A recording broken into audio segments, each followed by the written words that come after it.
Welcome to Learning with Story and Conversation. I'll see the man from whom I bought it. It was only then that he would take the money.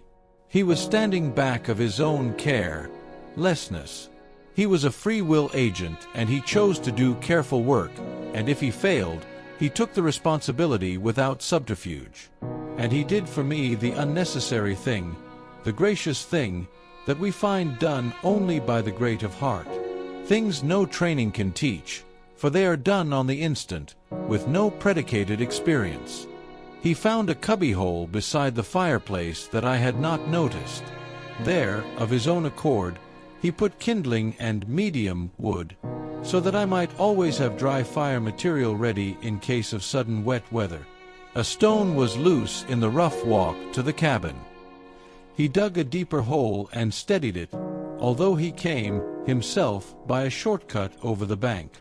I found that when I tried to return his thoughtfulness with such things as candy and apples, he was wordless.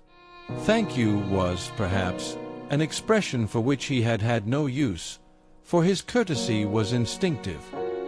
He only looked at the gift and at me, and a curtain lifted, so that I saw deep into the clear well of his eyes, and gratitude was there, and affection, soft over the firm granite of his character.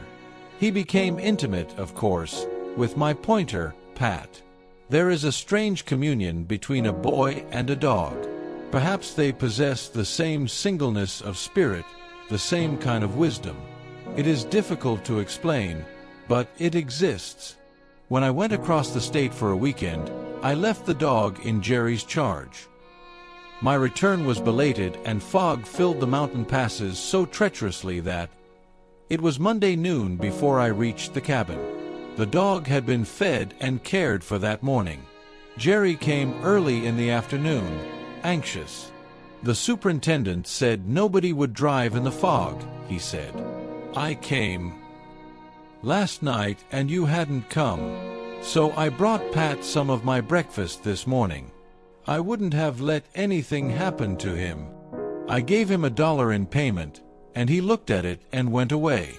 But that night he came in the darkness and knocked at the door. Come in, Jerry, I said, if you're allowed to be away this late. I told maybe a story, he said. I told them I thought you would want to see me. That's true, I assured him, and I saw his relief. I want to hear about how you managed with the dog.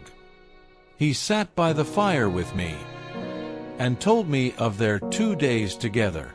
The dog lay close to him and found a comfort there that I did not have for him. He stayed right with me, he told me, except when he ran in the laurel. There was a place where the grass was high, and I lay down in it and hid. I could hear Pat hunting for me. When he found me, he acted crazy, and he ran around and around me in circles. We watched the flames. That's an apple log, he said. It burns the prettiest of any wood. We were very close. He was suddenly impelled to speak. You look a little bit like my mother, he said, especially in the dark, by the fire. Thanks for watching my video. Please subscribe my channel and press the bell icon.